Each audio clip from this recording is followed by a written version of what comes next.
Good morning, ladies and gentlemen. We'll get started. We're running just a little bit late, and I think there's still people to come. It's the day after a holiday, and it always happens this way. Everybody's slow coming in. But I want to welcome you here to the Woodrow Wilson Center. As you know, the Woodrow Wilson Center is a living memorial to President Woodrow Wilson, established in 1968 by the Congress of the United States.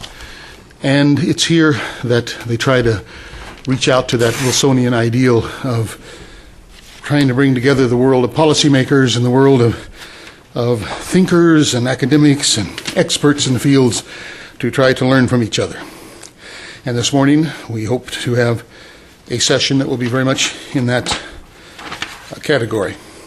We are going to be examining the success of African solutions to African problems in the context of the current Zimbabwe situation and the intensive negotiations that have led to this moment in time.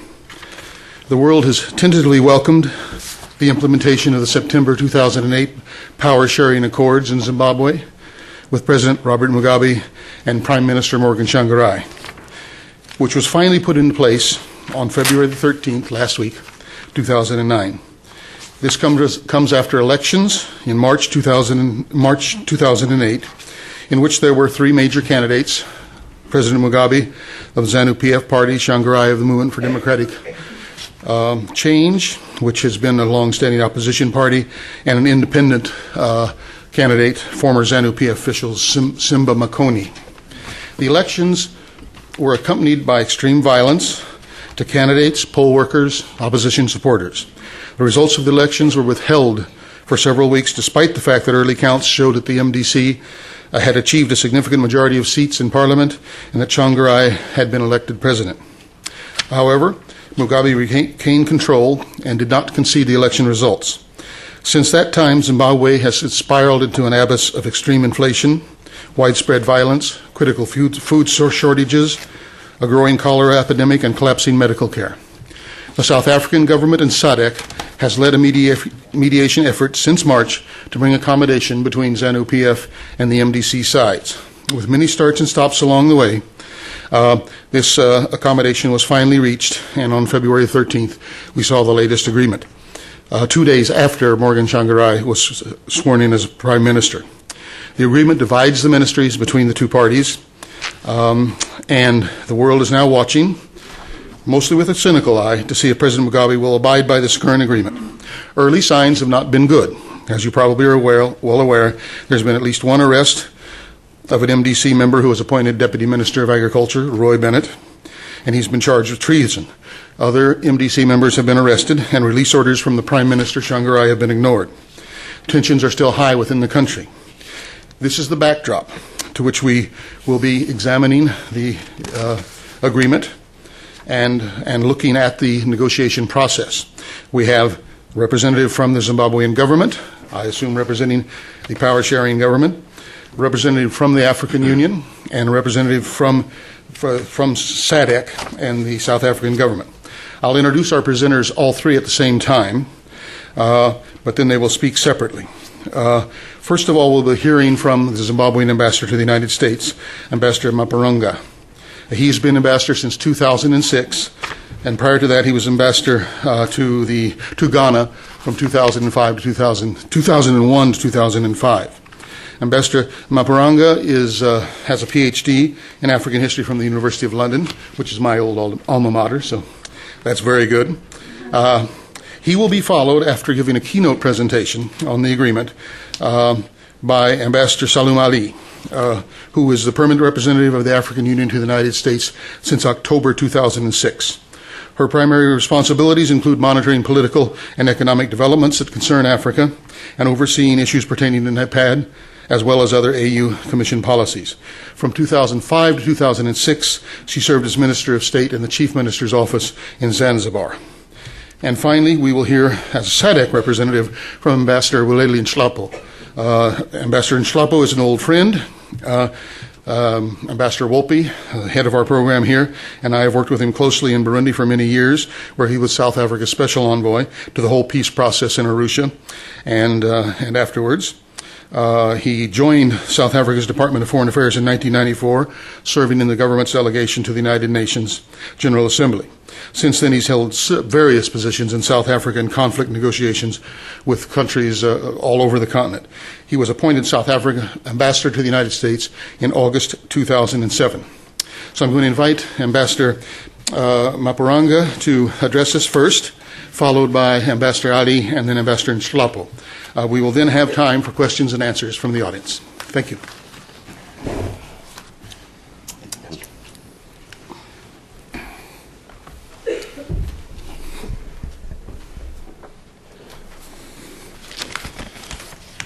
Thank you. Good morning to everyone. The esteemed moderator, Mr. Steve MacDonald, distinguished colleagues on the panel, Your Excellencies, ladies and gentlemen. The Woodrow Wilson Center for International Scholars is reputed to be a center of excellence in terms of scholarship in international affairs and related disciplines.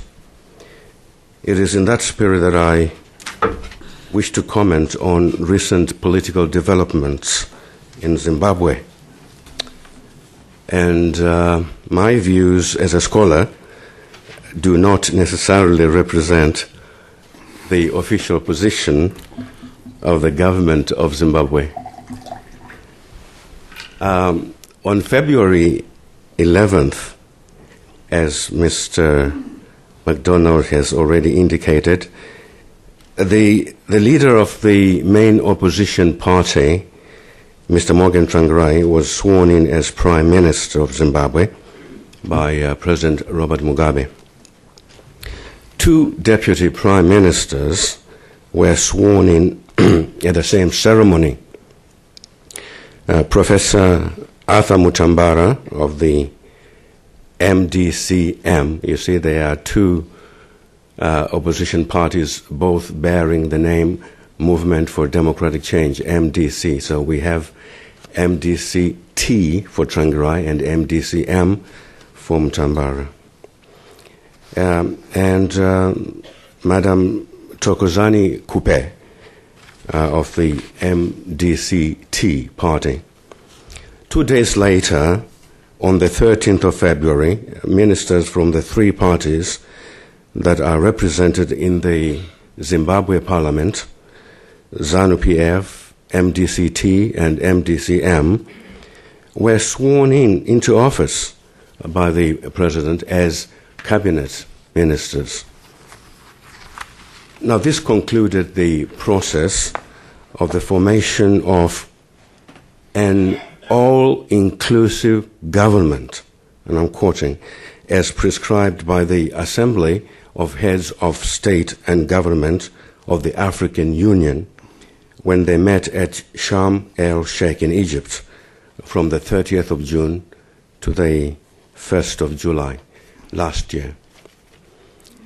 The formation of the inclusive government is also the culmination of a process that commenced on the 29th of March 2007, when the heads of state and government of the Southern African Development Community, SADC, I'll always be referring to this organization as SADC, met in summit in Dar es Salaam, Tanzania, and mandated President Thabo Mbeki of South Africa to facilitate a dialogue among the three contending parties, the political parties in Zimbabwe that I've already mentioned.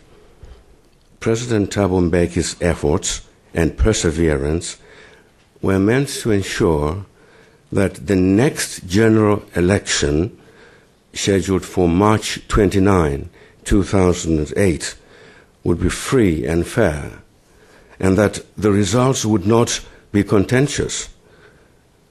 The opposition was demanding what they termed, and I quote, leveling the playing field, end of quote. and their grievances were fully addressed and taken care of when the Parliament of Zimbabwe subsequently amended the Constitution.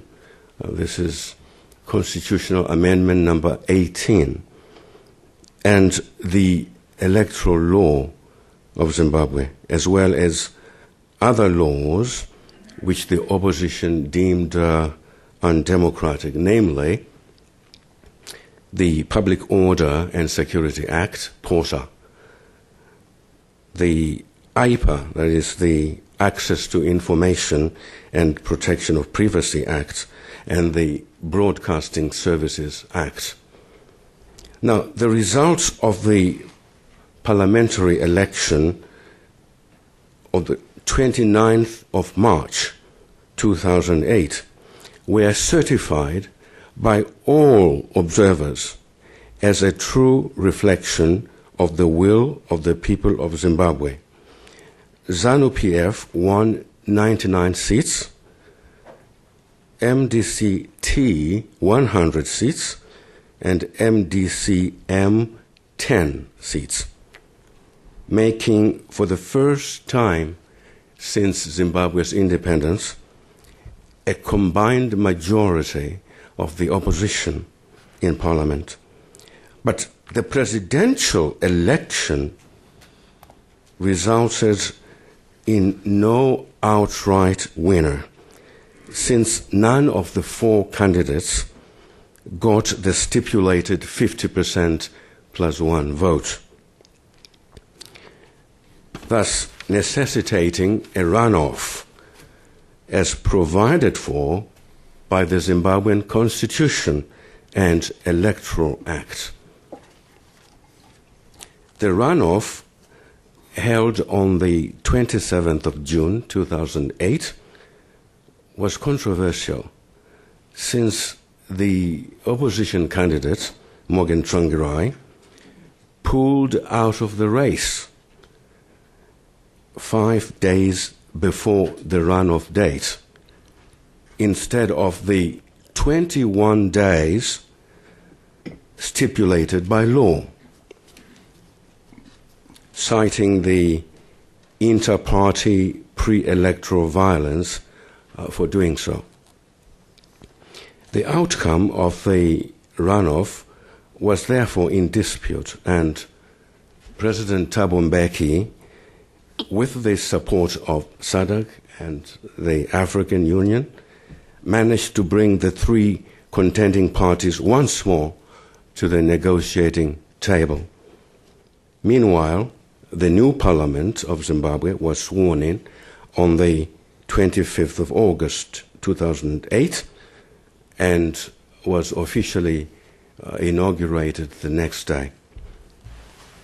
The tenacious and valiant efforts of President Thabo Mbeki bore fruit when all the three contending parties signed a memorandum of understanding on the 21st of July 2008, in which they identified clusters of issues to be addressed and negotiated and agreed upon. This MOU formally launched the agenda of power-sharing talks, and this soon after the United Nations Security Council on the 11th of July 2008 had rejected a draft resolution sponsored by Britain and the United States seeking the imposition of sanctions on Zimbabwe. That move was intended not only to bring about their long-cherished goal of regime change, but to immediately scuttle the SADC-AU mediation process in Zimbabwe. On the 11th of September 2008, President Thabo Mbeki announced that the three Zimbabwean political parties had reached a power-sharing agreement, which they subsequently signed on the 15th of September. and is referred to as the Global Political Agreement, GPA, because as they made their negotiations, they would make a mini agreement on every issue that they dispose of. In this global political agreement, the three parties agreed that President Robert Mugabe would remain president of the country, that Mr. Morgan Tsvangirai would become prime minister, and Professor Arthur Mutambara would become one of the two deputy prime ministers. The agreement also apportioned cabinet ministerial posts among the three political parties on the basis of the popular vote in the election. Under the global political agreement, ZANU-PF would have 15 ministers and 8 deputy ministers, MDC-T 13 ministers and 6 deputy ministers, and MDC-M 3 ministers and 1 deputy minister. A joint monitoring and implementation committee, JOMIC, would ensure the full and proper implementation in letter and in spirit of the agreement. On this JOMIC, each of the three parties was represented, or is represented by 4 senior officials of the party. A period of wrangling over the actual allocation of portfolios to the cabinet posts ensued, which resulted in one ministry, that of Home Affairs, being co-managed by 2 ministers, one from ZANU-PF and the other from MDC Tsvangirai. This was a compromise agreement by SADC. The provisions of the Global Political Agreement signed on the 15th of September 2008 were on the 5th of February unanimously endorsed by the Parliament of Zimbabwe as Constitutional Amendment number 19 to facilitate the implementation of the agreement. So it's now an integral part of the Constitution of Zimbabwe.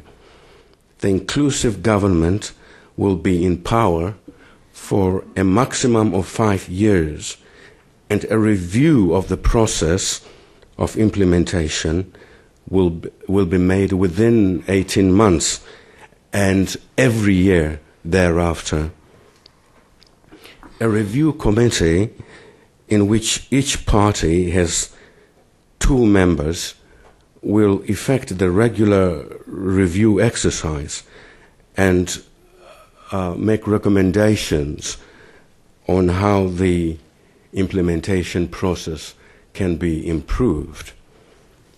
Among its major tasks, the new government will set in train a process that will result in the adoption of a new constitution for the country, under which the next general election will be held. A parliamentary select committee will present to a stakeholders conference a draft constitution. By the way, this draft is already basically agreed upon by all the 3 parties when they met at Kariba in September 2007. A second stakeholders conference will finalize a draft constitution to be adopted in a national referendum. In conclusion, I would like to say this, that personally, I have learned important lessons from Zimbabwe's recent political experience, which I would like to share with you. The first lesson is that despite having reluctantly granted independence to Zimbabwe, the British government of whatever political party is in power, the British government is intent on retaining its control of Zimbabwe's land and its natural resources. Before Zimbabwe launched the land reform program in the year 2000 to redress the grossly unfair land ownership situation inherited from Rhodesia, President Mugabe was eulogized in the United Kingdom official circles as the paragon of an African statesman, a democrat. He was even given a knighthood by Her Majesty the Queen in 1994. And it was rumored that he would be the first African to have a statue constructed in his honor at Trafalgar Square, the place of the UK's imperial heroes. But the moment President Mugabe launched the land reform program, he was branded a dictator, tyrant, autocrat, despot, monster, any epithet you can think of.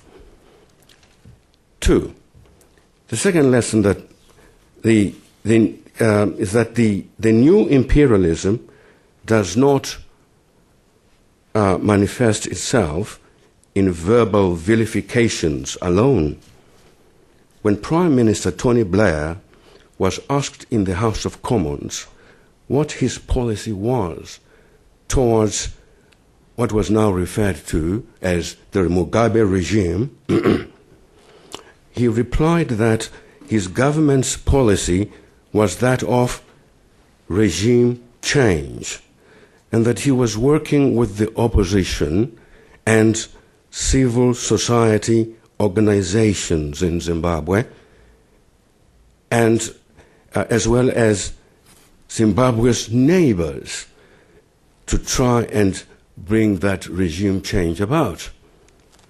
And so, while a financial and the financial and other sanctions were imposed on the Zimbabwe government in pursuit of this regime change agenda, funds were contributed by the three political parties in the British Parliament and channeled through the Westminster Foundation and the Zimbabwe Democracy Act.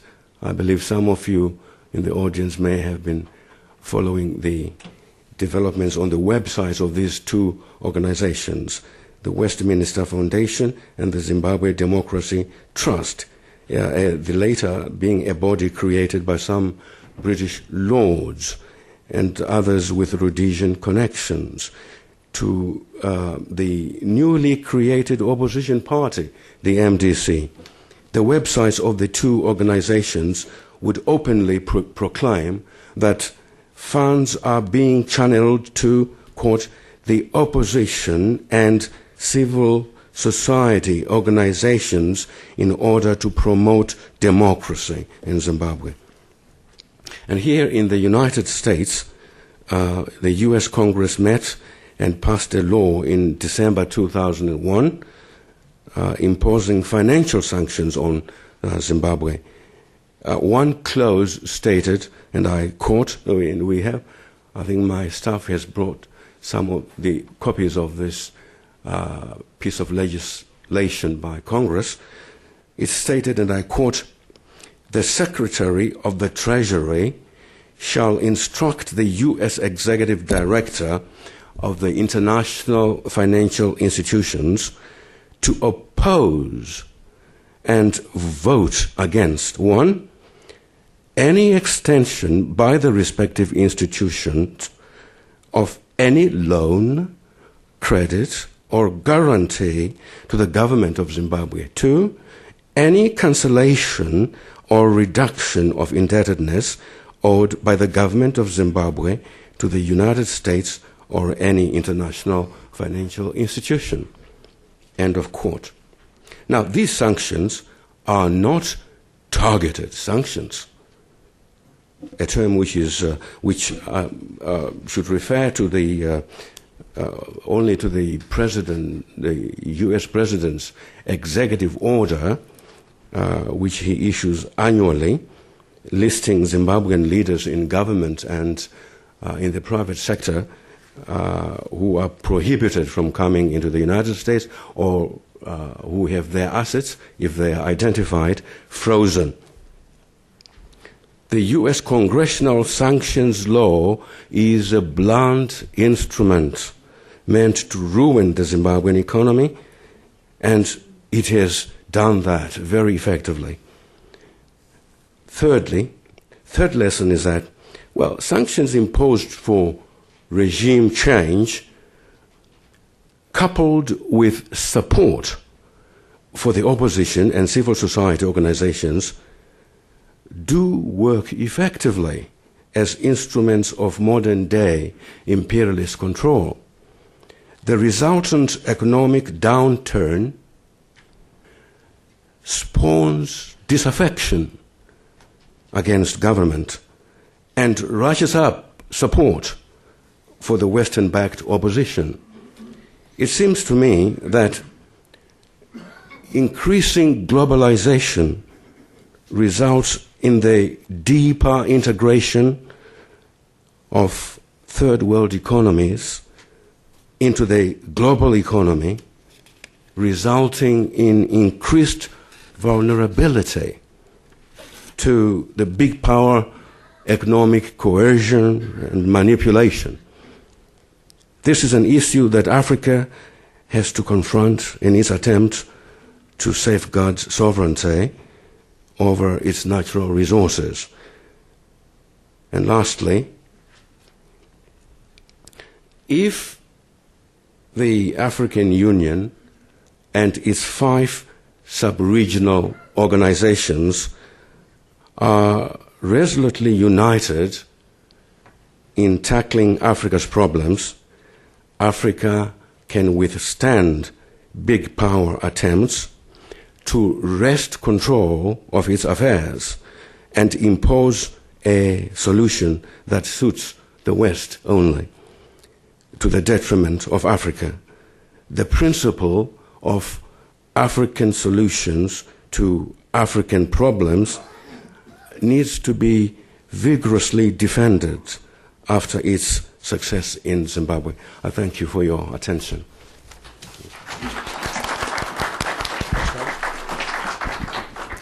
Ambassador Ali, you can speak from your chair if you'd like. Yeah.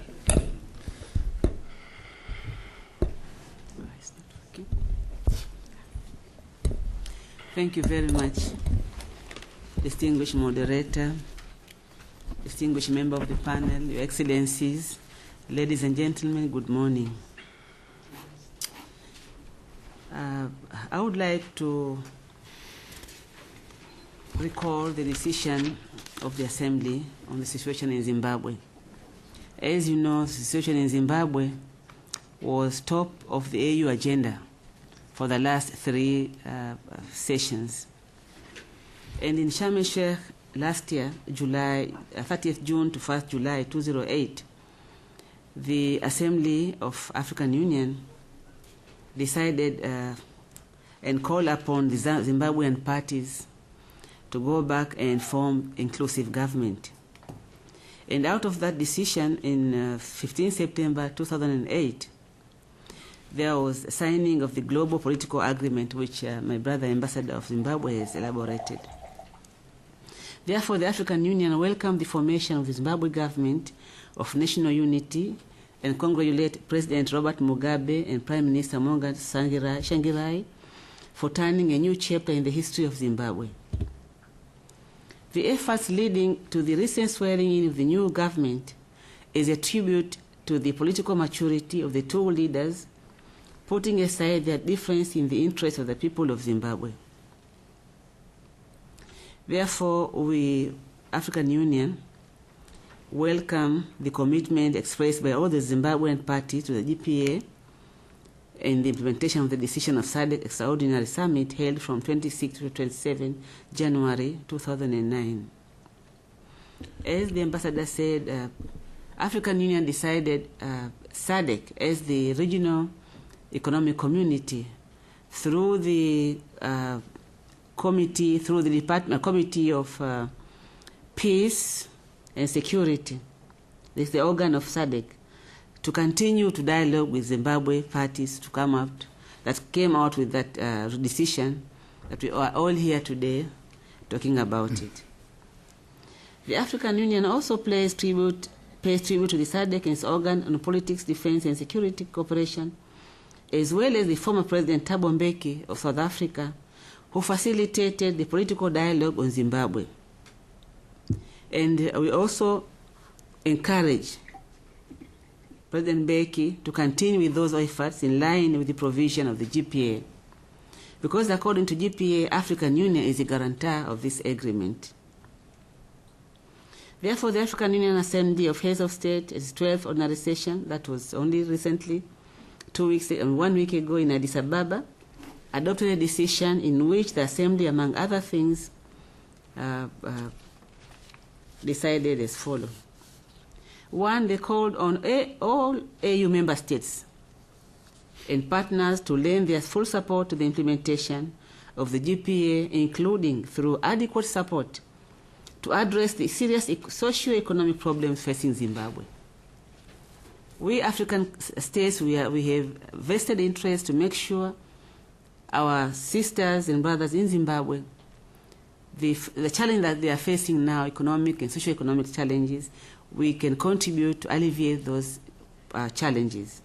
And African Union is also called upon our partners to also lend support to our sisters and brothers in Zimbabwe.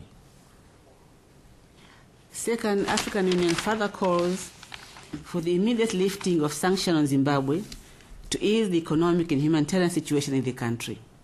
As you know, Zimbabwe is under sanctions. And because of the conclusion of the negotiation and also because of the swearing in of government, and now we have inclusive government in place.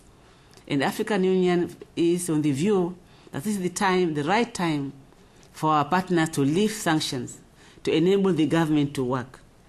So we strongly call upon our international partners, international organizations to remove the sanction now and to start negotiating with the government.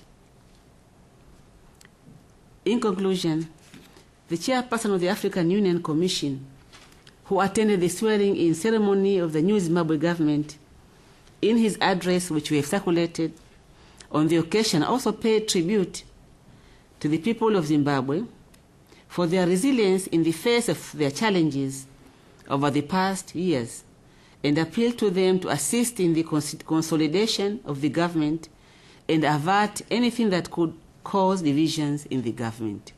This is very, very, very important, and I thank you very much. Okay, thank you. Ambassador Nhlapo.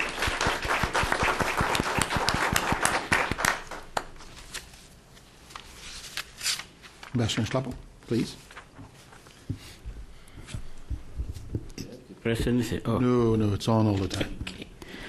Okay, thank you very much, Steve, for the introduction and for facilitating this discussion and allowing us to use the center for this purpose. And I'd like also to thank the Ambassador of Zimbabwe for the initiative that he has taken for all of us to get together and reflect on the process that is taking place in Zimbabwe. And also to be able to underscore one fundamental issue, that as Africans, we know what we want, we have the will and the mechanisms to deal with our problems.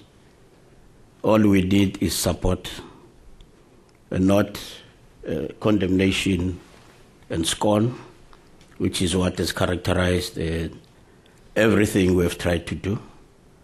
We thought it was important that we needed to share certain things that will dispel what has become a popular characterization of processes in Africa. Because it is quite clear to us that the special vocabulary that is being used when it comes to defining political processes in Africa, when the same things happen here, even here, or anywhere else, there's a different language that is used to explain them. in a particular way that obscures the fundamental of politics. And therefore, a political competition, which is normal everywhere else, when it comes to African situations, the popular term that is used all the time at all the steps is crisis. Whatever you do, it's a crisis. Good results, it's a crisis. Everything, crisis. Whether there's voter registration problems, is a crisis. We've had it here in Pennsylvania and everywhere else. People are mourning that they might be denied their votes. But when it comes to Africa, it's a crisis. So we're trying to say that we have committed ourselves to do certain things. And when there are problems, we'll rally around and respond to the challenges that we face. Now, let me just dispel a few things. The involvement of SADC in the situation in Zimbabwe is not new. It did not start with the appointment of President Mbeki as facilitator. Didn't. September 11, when this country experienced that unfortunate terrorist attack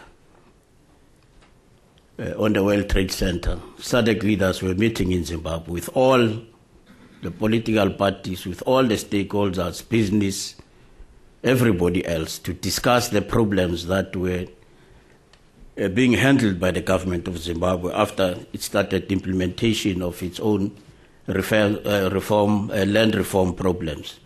And this was a result of an invitation by President Mugabe to SADC to come to Zimbabwe and be able to see the situation on the ground and interact with all the role players in Zimbabwe. And this was done at the summit of SADC in Malawi, when the issue was being discussed about the land reform processes and the problems that Zimbabwe was beginning to face because of the response that was being registered. And it was after a mission of the Commonwealth, what was called the Abuja Commonwealth process, that had gone to Zimbabwe after a meeting in Abuja in June to interact with the same players without any success because of the problems that beset that mission, which was composed of Nigeria, Australia, Great Britain, New Zealand, and South Africa. So there was an experience in terms of the attempts that were being made. And having learned lessons from that, it was found necessary that this should happen. So it was not anything that came out of the blue. It's an issue like any other issue that SADC has always discussed and sought to find ways and means of addressing and dealing with in a particular way, using its own structures, the organ on politics, defense and security, amongst others, as a primary organ that will then discuss the issue and be able to advise the summit of heads of state and government on what needs to be done. And these are the processes that have been ongoing. But let me also underscore other things. When people talk about the March 29th elections as the most credible, one of the things they forget is that those were results of mediation. SADC mediation did not come by accident. As the ambassador indicated, all the parties had identified obstacles that had created problems in the results of elections in Zimbabwe being accepted. In order to avoid any constatation of the results, all those things had to be pointed out, all the laws that he has mentioned, and all of them had to be addressed in a particular way. Take them to Parliament, amend the Constitution, and amend those laws because of the observance of the rule of law. Because that's one of the things we're always being told, observe the rule of law. When we do it, people are not happy because they might not necessarily be happy about the results. The rule of law has always been a guide in this process. The amendment 18, amendment number 19 is a reflection of that. Nothing was done outside of the law involving the Parliament of Zimbabwe. Now to be told that decisions are being imposed by SADC, or these are decisions that happen in a particular way, devoid of this reality and truth, I think is something that we also need to look at, because it tells you something about the manner in which we are looking at these situations. Another issue that is rule of law related is that once the March 29th elections were held, in accordance with the law, a runoff became necessary. In accordance with the law. It was not a fiction of any imagination by anybody or any convenience. It was in accordance with the law. And I think I also needed to underscore that, so that you should understand that this mediation was not taking place out of context of the institutions that existed in Zimbabwe, whatever the problems might have faced.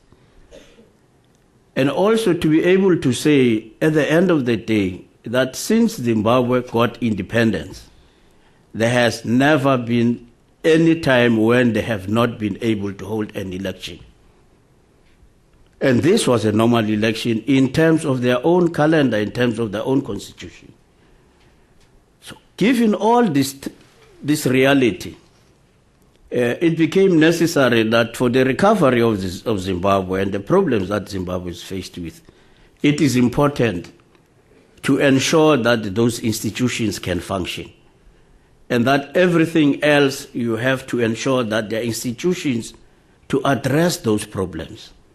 And that Zimbabweans can have the opportunity to negotiate and be able to come to the conclusion that is favorable to them. What then becomes disturbing is issues that are raised by outside observers, which are not issues on the table within the negotiations. This, in many cases, creates unnecessary schisms and problems. And at the end of the day, it becomes very difficult to have any movement because of all those things that happen from time to time. And lastly, we have also structures within the AU, as Ambassador Amina has explained. The regional bodies, on any decisions and processes that they get involved in, they work very closely with and consult with the AU, because they act at the same time on behalf of the continental organization. There is a very clear architecture that exists, clear coordination of effort. Now, the last thing that in this context, I want to say that it was not by accident. I want to underscore that. It was not by accident that in Sharm el-Sheikh, in pronouncing on the way forward on Zimbabwe, having taken everything into consideration in terms of what happened in that election, they came out with something that everybody tries to avoid: inclusive government. It was not by accident. It was a deliberate decision to call for an inclusive government and not anything else that is attached to the process in Zimbabwe, which is really not necessarily the case. There were very good reasons for that, because they were addressing specific problems that came as a result of the 2 presidential elections that had taken place, and therefore have to take into account that the people of Zimbabwe, in the general election of March and in the presidential election and the runoff, they had pronounced themselves in a particular way and they have made choices. And that if you ignore that, you are not going to be addressing the problem of Zimbabwe. There was no pressure from SADC for Zimbabweans to do anything that was not in the interest of their country. So this continuous reference of pressure from SADC as a reason why Zimbabweans have come to the point where they are, I think is an insult to the intelligence and integrity and committed commitment of the people of Zimbabwe to find a solution to their own problems, that they only do so because somebody is pushing them, and that at the end of the day they are not going to be able to succeed because of the reasons that have been given. Let me say that the parties in Zimbabwe have always, on their own, taken the initiative to negotiate and talk about their issues, and when they had problems, they would then come to the facilitation to be assisted in finding one another on some of the issues that they were trying to raise, so that at the end of the day they can be able to meet an objective which all of them had clearly defined. And these are difficulties that I think we should be prepared to face, and difficulties that we must accept exist. It's a difficult marriage, if one can use a social. It's a very difficult marriage. And when people start discussing about how many children they should have, which room should be used for what, they're already in that marriage and they're discussing. It's a normal interaction. But because it's politics, it's got its own difficulties. We've got elections that have recently taken place in other countries. They're finding it difficult to form a government. Because it's politics, it's numbers, it's electoral results. It's normal to have difficulties in other countries. It's normal with other countries when they can't even form governments that last for a year. But in Africa, when they form this government, it's a crisis. And I think we should begin to really understand that we know what we want, we are committed to it, and we're going to continue to do it.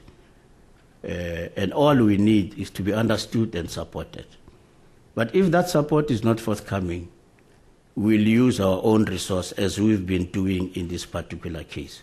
We'll rather sacrifice, use our own resources, and survive on our own. But it's in the interest of all of us that we work together and assist and support Africa in its efforts to resolve its own problems. Because without that, I think it will be a fallacy for anybody to sleep in peace and hope that they can enjoy peace once Africa continues to be experiencing the kind of problems that it is experiencing. Thank you very much.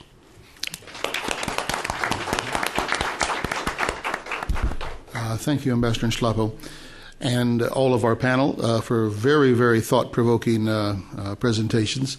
I think the concerns probably that lie amongst the audience here will probably be more related to the humanitarian situation as unfolded in Zimbabwe as opposed to the actual process. I don't think any of us disagree with the basic theme here that there is a great desire for African solutions to African problems. And in fact, I honor Ambassador Nhlapo for how many times he's been the instrument of that very theory. We worked closely with him in Burundi, as has Ambassador Sati here in the front row. And I know he's worked very hard on the Democratic Republic of Congo and other situations. Very laudable. But there's been other flaws along the way. I personally have been involved in the Zimbabwean situation since 1975, when with my Secretary of State, Henry Kissinger, and later with the Ambassador to the United Nations, Andrew Young, I was involved in the negotiations of what was called the Anglo-American proposals and then the Lancaster House negotiations. I saw that transition at very closely, and the first 10, maybe 15 years of the government of independent Zimbabwe was a remarkable government. But something went wrong in between. I think we've heard some reference and a version of that. I think there are other perspectives on it. So let us now open up to questions. I may throw in a few questions of my own. The culture here at the Woodrow Wilson Center is that you stand. We will give you a microphone because this is being recorded. Wait for that microphone, then introduce yourself and your institution. And please don't make statements. Please ask questions. Thank you. Okay, right here in the middle is my first hand.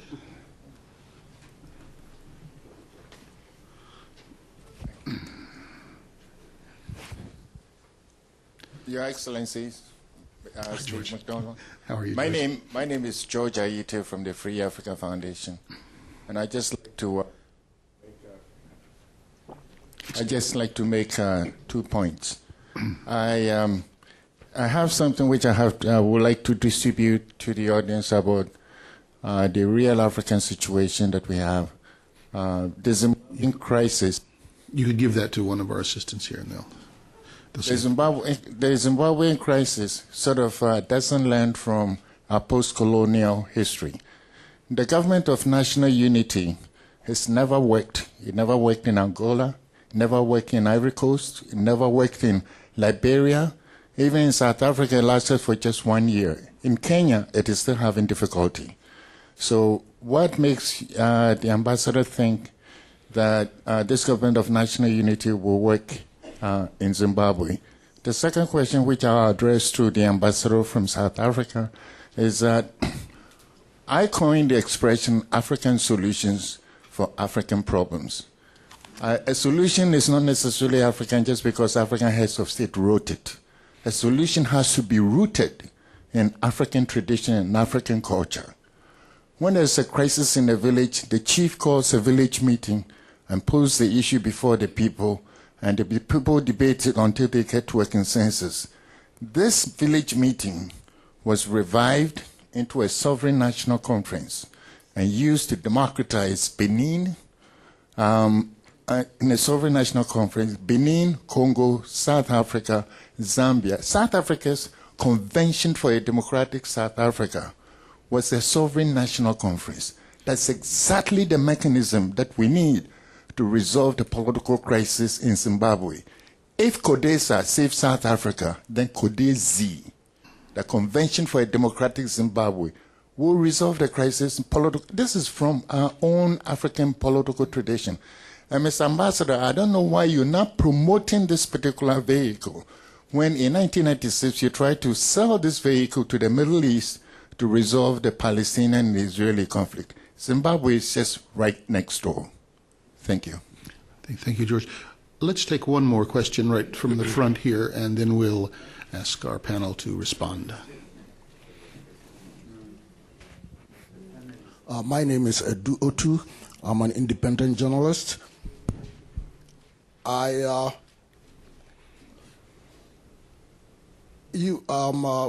Steve McDonald, you witnessed the Lancaster House process, and then you said something to the effect that something happened in between, which did not make it work. What is it that happened in between? I wouldn't want to hear the other things that happened inside Zimbabwe. I would want to know what you think the role of President Reagan and Margaret Thatcher did in between to produce this result. Okay. Okay, Ambassador, would you like to try the first question on Yes, national unity governments? Yeah, well, we're talking about, ours is not a government of national unity. It's not a coalition government.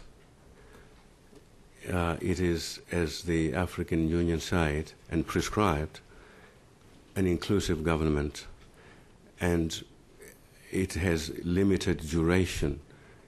It has specific tasks to accomplish and pave the way for the adoption of a new constitution under which a new government, under which new elections will be held. And all these are spelled out clearly in the global political agreement. So, and we believe that these limited objectives within a limited time, as spelled out in the general political agreement, are achievable. And so I do not share the pessimism of my brother from the Free Africa Foundation. Now, concerning CODESZ, well, CODESZ, you're talking about a major and radical transformation of society. I'm talking now of the experience that you went through in CODESA in South Africa to usher in democracy after apartheid. But Zimbabwe is a democratic state. You see, we have a multi-party system which was handed over to us by the British. Until we adopt a new constitution, we are operating under a Westminster-type constitution that was given to us at Lancaster House. Multi-partyism. Look, when the MDC was formed in the year 1999, they participated in elections the following year, in 2000, and they won 57 seats.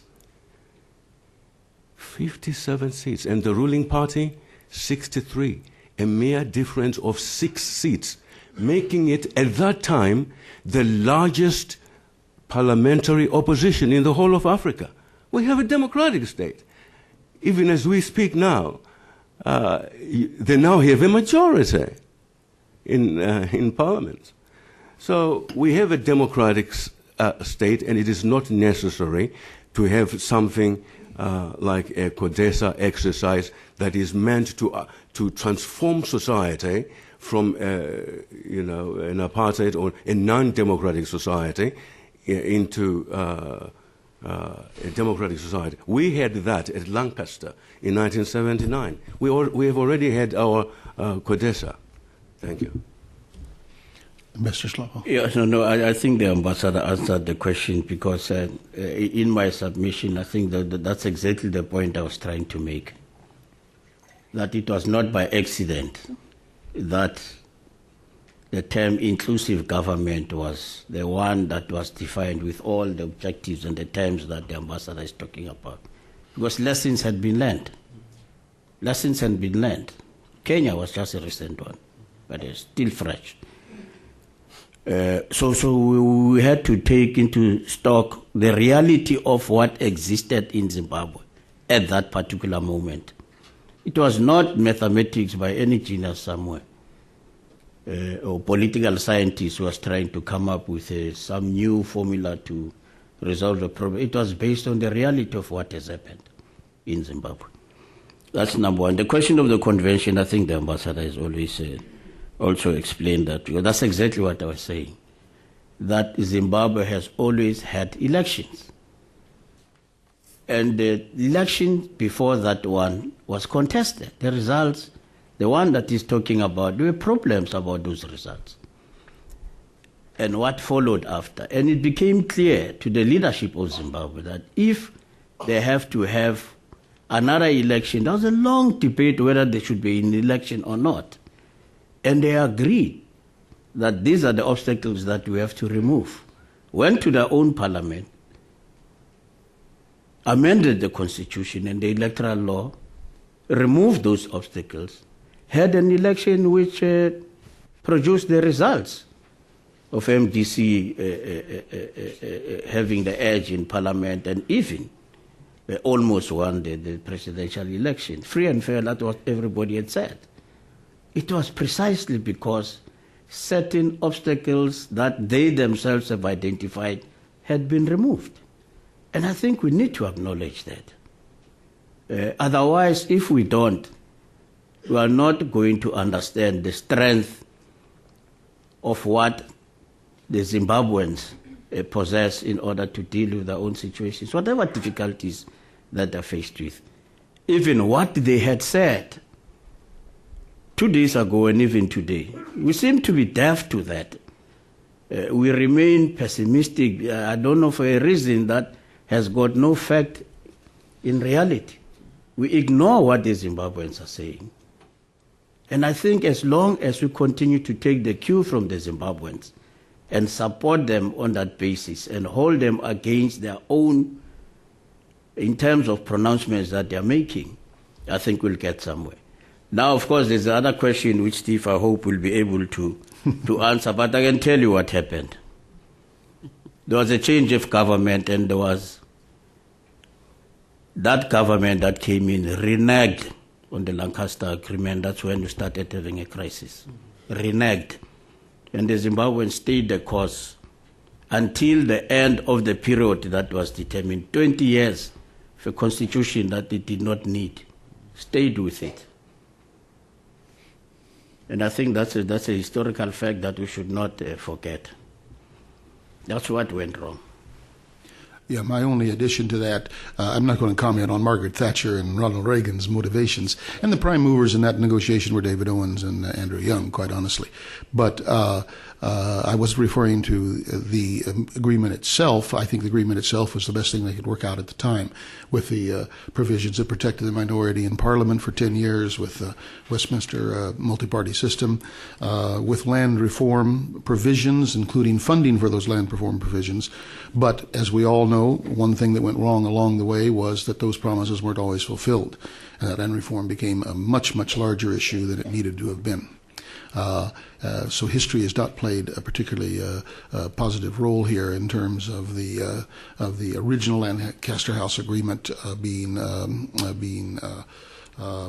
implemented as it was intended to be implemented. Okay, let's take more questions. We've got one down here and one back there. We'll take two at a time. My name is Danford Madenyika.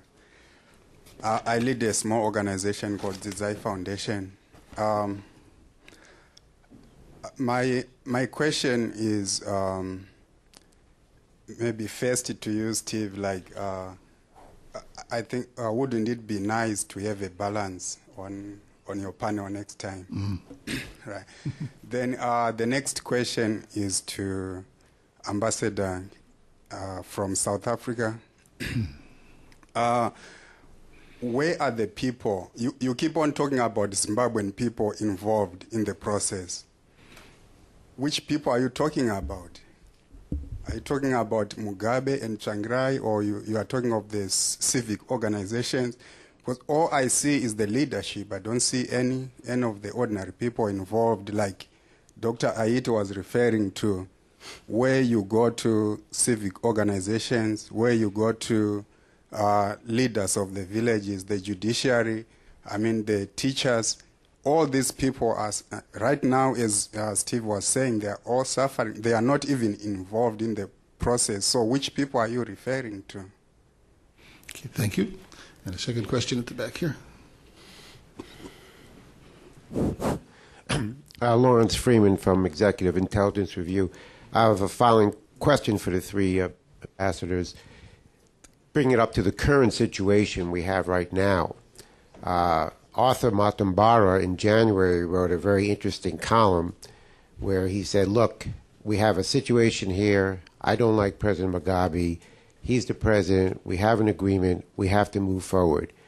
And he particularly went after the West, and Britain, and the United States for interfering in Zimbabwe rather than dealing with the current situation and moving forward. Morgan Tsvangirai, the MDCT leader, just a couple days ago, echoed some of those remarks and said, the enemy is not Mugabe. Essentially, I guess in modern language, get over it. We have a government. Now, this government is recognized by the AU, by SADC, and all African countries. Yet both the United States State Department, Mr. Woods, and the British, in terms of Malik Brown and others, have said, we're not going to give you aid. We're not going to give you investment we promised. We're not going to lift sanctions. We're not going to help the Zimbabwe people because we're not yet satisfied with the deal, because we have to see how it works out and how President Mugabe behaves. This seems to be part of the problem from the West, that they can determine sovereignty for other countries. So what do you think now, in particular, Britain and the United States should do? And how do you think they have to respond to now to the decisions been made and the request by Morgan Tsvangirai himself, who many people say was working on behalf of some of British policies, but he's now said, lift the sanctions, give us aid. If the West helps, if the West is concerned about the Zimbabwe people, is it going to happen now? What is your evaluation of this response from U.S. and U.K. to this unity government? Okay, thank you very much. Let me start real quickly first. It's somewhat defensively, I admit, but your question is a very, very good question. And we thought long and hard about that before having this panel that you see before you. But we thought it was more important to move urgently, given that the agreement was reached last week, even though we couldn't have an opposition member on this panel. Therefore, we wanted to present this knowing that you would bring up some of the questions that needed to be asked. So thank you very much, but we recognize that this isn't as balanced as we normally are. Maybe let me just quickly chip in here. Well, maybe not balanced in the sense that before the swearing in of the new government, this inclusive government, one would have said, oh, because the government is controlled by ZANU-PF, and therefore there is no balance here, because the opposition is not represented. But we don't have the opposition now in Zimbabwe. Which one is the opposition in Zimbabwe? I am a representative of the new government, and I've been told that I am now representing a new government. So where's the question of balance coming into? Okay. Where does it come in? Because the opposition is actually having a parliamentary majority in our parliament. Is this still the opposition? Of course not. So I think this question, whereas it would have been relevant before the formation of the inclusive government, I don't think it is still relevant, really. That's my own personal view. And concerning the question of the people not being consulted. Even in Zimbabwe, I think that the present leadership of the three political parties have already decided that at some stage the people have to be consulted on major issues. For example, the adoption of a new constitution. In the GPA, there is provision for a referendum. So the people of Zimbabwe are going to, to approve or reject a draft constitution, which will have been put together through stakeholders conferences and people visiting the length and breadth of the country, soliciting views from the populace. But I don't think it is practical to be talking about the people at every issue, because unless one is living in a city-state like Athens, the democracy in Athens, where you have direct democracy. But in Zimbabwe, you have representative democracy, where people choose those they want to go to parliament and represent them and legislate for them. And so you cannot be going to the people on every issue because the representatives of the people are there. So I think some of the things are referred to Parliament and the three political parties that are in Parliament. But on major issues such as approval of a constitution, then obviously you say, no, let's go directly to the people through a process of a referendum. So I just wanted to... Okay. Thank you. Ambassador Slapo, Ambassador Ali, and yes, the questions. The same question, because it was posed to me, and I think the ambassador has answered it. But I think our brother here who asked the question, by the people he means civil society, because that's what he was talking about, not the population, civil society, the unrepresentative voice of the people, because they're not elected by anybody. And the problems about civil society in Africa and anywhere else, and I think we should not try to present organs of civil society as objective, honest, untainted structures that represent the interest of the people above everything else. I think we have to be very careful about that.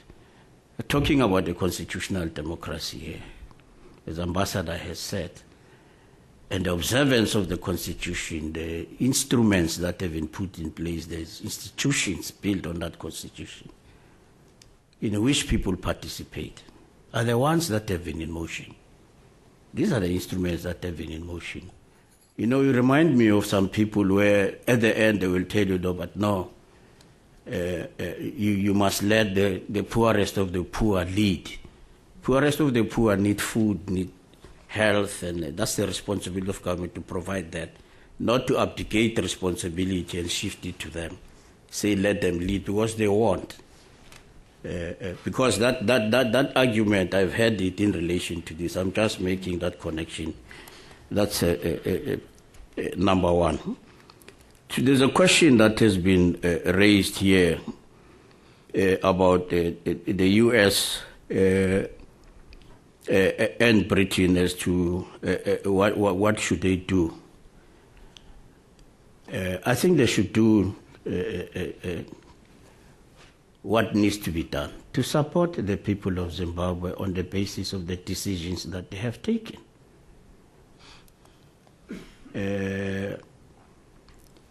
Steve raised the question of the humanitarian assistance.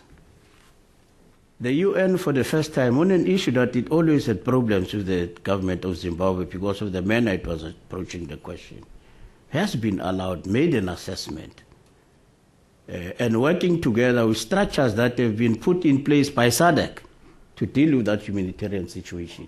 SADC structures are on the ground active and guiding everybody and helping to resolve some of the problems that international NGOs have had in delivering that humanitarian assistance. They are there, they are functioning. And whoever wants to do that, we are very happy to help them link up with those structures if they will, if they want to work with them, or open certain channels so that they can be able to do that. So the UN will be able to do that. So the UN should be a vehicle for anybody to contribute as members of the United Nations to deal with the humanitarian situation. The health ministers of SADC have met, dealt extensively with the issue of the cholera, made whatever efforts that they did, responded to arrest that situation. When everybody was making it a political issue, there's cholera in Zimbabwe, we acted. We didn't just identify it as a health issue, which is what it is. We acted.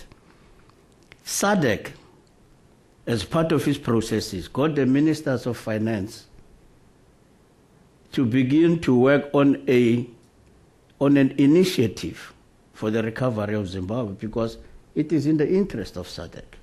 We know we're not going to get any support as yet, but we're going to get our partners to work with us to deal with those problems. We'll talk to the British, we'll talk to the US. I know that my minister has been speaking to the Secretary of State on these very issues. And we have to engage them. We have engaged the British and the US before. And to a degree of that thing, they had done certain things and did not act in a particular way to give that process a chance because there were engagements. So we'll continue to engage and we'll continue to take note of their concerns. But we have to move on because the people of Zimbabwe need those interventions yesterday, needed them yesterday. So that let's not make health issues political issues. Let's not make a humanitarian issues a political matter. Let's separate the issues. The political issues are being attended to. Let's deal with the humanitarian, health, and any other situation that we can be able to deal with in the context of where and how it has to be handled. Let's separate the things. And I think this will be our argument, and this will be the purposes of our engagement. Let's see the wood from the trees. Okay, Ambassador Ali, any? Yes. Thank you very much. I would like to respond also to the issue raised by Mr. Freeman with respect to the decision or the response from the U.S. administration and the British government with respect to recognizing the Zimbabwe government, as well as giving support to the Zimbabwe government. Maybe let me put it this way, that during the assembly, the president of Africa who attended the assembly, they also deliberate on this, on whether, what will be the reaction of the most important parties to this. This is USA and British government, with respect to now that we have a new government in place. And they call upon these two administrations to recognize the government and also to give the support, enough support for this government to work. And they also expressed the concern by urging these governments, the US administration and British government, to be very sensitive and to listen to what Africans are saying. In the case of Zimbabwe, we had political problems. And through our own way of bringing peace in when we have conflict, we managed to resolve the political problems in Zimbabwe. And I want to assure our partners that it's not going to be easy. From the history and from what had happened for the last 3-4 years, it's not going to be easy. But we believe the government, the parties are going to work very hard to be able really to maintain the situation and to achieve peace, and also to bring Zimbabwe to the level it used to be. And it's not going to be easy. First, it's not in our history to work with this situation. If you see now, we are watching the situation in Kenya, and it's going quite well. And we believe even for Zimbabwe, things are going to be better. What is required now, for instance, for the U.S. administration to remove the sanctions so that the government can work? I can even go further by saying that Prime Minister Shangirai, he is also in charge of finance, and is Prime Minister. And if we were all, they had doubt on having a cohesive arrangement within President Mugabe and Prime Minister Shangirai, he himself has assured. Recently, I think 2 or 3 days ago, he assured his friends, his colleagues and partners, by saying, yes, we had problems, but we believe we are going to work on this. And Mugabe is no longer an enemy.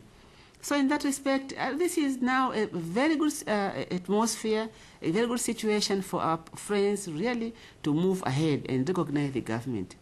And African Union is calling upon lifting of the sanction so that the government can start to do the recovery programs, especially in the finance and the economic aspect. My brother, Ambassador from South Africa, spoke about the human crisis, humanity, I mean, in terms of health, in terms of the whole aspect of economic aspect. But I would like to emphasize on the economic and finance aspect, because now we have in terms of budgetary management, in terms of the currency, Zimbabwe currency isn't really. It's not up to what we a normal country need to have. So if you don't remove the sanction, if you don't allow the institutions to work, now we know IMF and World Bank is not working because there's sanctions, there's a question of debt problems, all the spectrum of economic issues. This is the time for U.S. administration and British government to really go back and work. Now we have the question of land reforms. Land reforms cover a lot of areas. Not only land issues, we have economic issues, how to empower the peasants, how to empower the society so that they can really utilize the land that they have. Without giving them enough empowerment, they cannot be able to do. And in order to do the land reform, we have to remove the sanctions. So in that respect, I would really like to urge the administration. We all have the same interest. Our interest is African. We want to see Zimbabwe recover. That's our interest. And we had used our own way to be able to reach that understanding. And we would like also to see our partners, they correspond to our interest. And I believe they also have the same interest in their heart. I don't want to believe that they don't have interest, they have a hidden interest. I don't want to believe that. My belief should be that they also have the same interest that we have as Africans. Thank you. Okay, thank you. We are getting very close to the end of our time, so I'm going to take two more questions. The lady in red in the middle there has been the most bouncy of all, so she'll get one question, and then this gentleman right down. I was wondering if my red on that you didn't see me. No, I saw you. And my name is May King from Howard University. I'm very pleased to have been able to hear this panel because I do think that we don't hear this other side of the issue here in the United States, especially when we have to depend on our mainstream news media. We tend to hear only one side. And I think that this is a very important educational step forward. My concern is one that has already been expressed in part in terms of the U.S. policy and the British policy. I do think that that policy, the policies were a policy of regime change. And I'm wondering whether or not you believe that the establishment of an inclusive government is going to be sufficient to satisfy their concern in that regard. I don't agree with the idea of regime change. I think that is certainly an internal matter. But I also wonder whether or not you would also be concerned about, well, for instance, the need to separate the humanitarian issue from the process. And I can understand the concern there, but it seems to me that also those things are linked. Because if you, in fact, undermine a process which is designed to address the humanitarian issue, then you have a problem. In other words, you may find now that the undermining of the process tend to contribute to the creation of the humanitarian issue. And in this regard, concerning the issue of aid, what does it mean, for instance, when we hear one of the parties to the agreement say that, or at least it was reported here, that the civil servants of Zimbabwe would be paid in foreign currency? Is that something that the regime is actually embracing, and what does that really mean in terms of the sovereignty of the nation of Zimbabwe? I know, for instance, in the United States, and one of the questions, I'm sorry, but in the United States, for example, it probably would be criminal if you had outsiders contributing to and supporting a political party in the sense that I've heard really implied here. That would be considered a kind of interference in our domestic affairs here. And that party would probably be held, well, in fact, it would be looked upon as a kind of criminal activity. How do African countries deal with this situation, particularly when we have seen such a shift in terms of aid from governments to civil societies?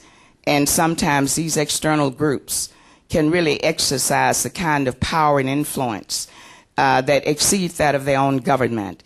This becomes a problem, I think. So I would just like for you to address that, okay, thank you. Some of those issues at least. Thank you very much. Okay, Mahadi, one more right down here. Okay. That'll be our final question. Thank you. My name is Netfa Freeman, and I am the U.S. liaison for the Ujima Youth Farming Project in Zimbabwe. My question, I have a couple questions, and they're somewhat related to this question of civil society, and also thinking about, one, the initial characterization, Mr. McDonald, that you made of the situation, how it differs so much with what our panelists have talked about. And I guess, and it's related to the considering, given the history of the U.S. government and even the U.K. government in Africa, from things like its complicity in the assassination of Patrice Lumumba, the coup d'etat in Ghana of Nkrumah, and the bombing of Libya. If we look at the ZDERA, the Zimbabwe Democracy and Economic Recovery Act, it and its not just economic sanctions and hardships, but it's actual funding of civil society. I think the word's even used in the text. I mean, I think it's also, goes with the professor's question before me. How do we talk about, I mean, you mentioned humanism or humanitarianism and it being an issue here.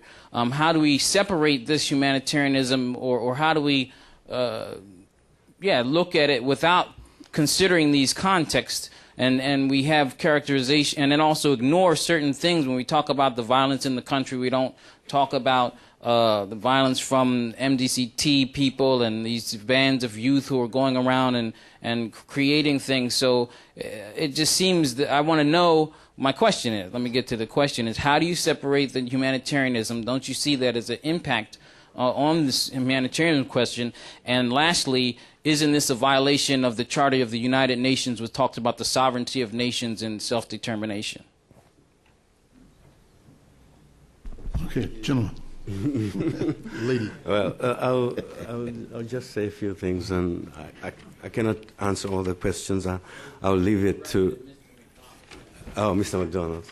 No. Oh, and me. I'm not on this panel. I'm the moderator. Well, it's very interesting, your questions. And I've already alluded to the fact that I understand the history of Zimbabwe. I've been intimately involved in it. I have been around Africa for 40 years now and am very well aware of a lot of the legacies of colonialism and imperialism that still bedevil that continent. But on the other hand, I think it's very, very unwise and short-sighted of us to blame current problems of conflict, of poverty, of other dislocations on the continent on the colonial history. It's not what we're discussing here today, so I think it takes us a little bit far afoot. I think that the humanitarian issues, the violence, and there's been violence from both sides, I fully understand, in the Zimbabwe situation, but the majority of the violence has been perpetrated by those who were going after the opposition members during the March elections and prior to that. Shangarai, as we've already been alluded to, had to bow out of the runoff elections because of that violence against his supporters. So, and the land reform issues we know are very, very serious throughout the continent and in Zimbabwe, and we know there's been a lack of follow-through on promises for those land reform issues in terms of the original 1979 Lancaster settlement by the British government. So there's a lot of blame to spread around on the current situation that we find in Zimbabwe. I think it's very, very advisable for us, as has been alluded to on the panel several times, to look forward and not backward. And that leaves a dilemma, because obviously the West is looking at the Zimbabwe situation with a great deal of cynicism because of the recent years of dislocation and violence and disagreements. I think Ambassador Nhlapo has probably come closest to putting his finger on what needs to be done, and that is, first of all, to very meticulously separate the political from the humanitarian. Second of all, to hold Zimbabwe's new government to its own standards. If it says it's going to make changes, let's see those changes. I think we would all be well advised for these representatives here that sit beside me, as well as their presidents, to be making very high-level demarches to my government, to the British government and others, to try to deal with this cynicism. It's not for me here. We are not a government institution. It's not for me here to make those decisions or even to advise those who make those decisions. But if we're not talking at that level to each other, then we're missing a great opportunity here. I, again, just end by saying I think it's very important to look towards the future. I do feel very out of place here by making a response, so I'll give my ambassadors a chance to do closing remarks before we close this session. Just one or 2 points, Mr. Moderator. Concerning the issues raised by Madam, is it Making from? Making. Yes, from Howard University. Yeah, yes, concerning the pronouncements by the Prime Minister that he's going to pay the civil servants in foreign currency. Well, there's really nothing illegal or outrageous about that, because the government of Zimbabwe over the last few months has liberalized the foreign currency situation, so that in Zimbabwe today you have your US dollar or your South African rand and so forth, and go into a shop and purchase goods and services.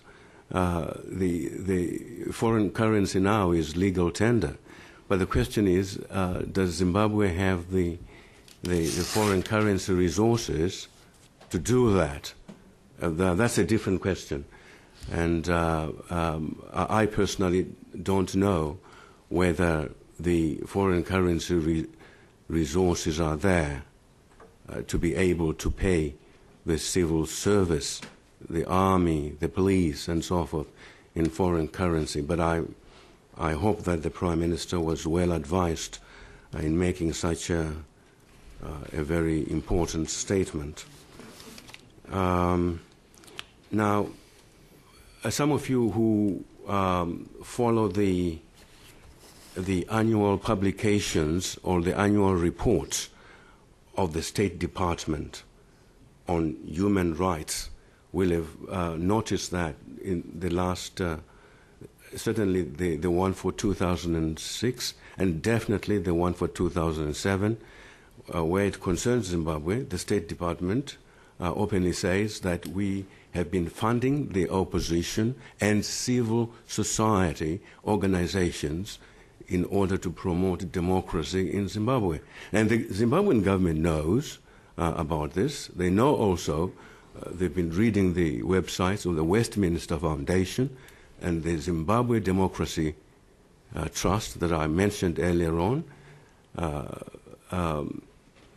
and where they openly say that all the three parties in the British Parliament, that the Tories or Conservatives, the New Labour Party, the Liberals, and so on, and they're vying with each other, making contributions to the opposition party and civil society organizations in Zimbabwe, and actually revealing the figures.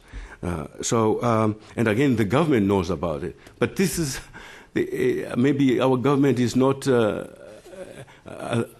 leads me to say that concerning, I mean, in view of what the lady has just said, that in that respect, our government is more democratic than the United States government. If the United States will not let foreigners fund political parties here and civil society organizations and so forth, maybe on that score, Zimbabwe is more democratic, and Mugabe may not be the monster that they've been talking about. And so I just wanted to conclude,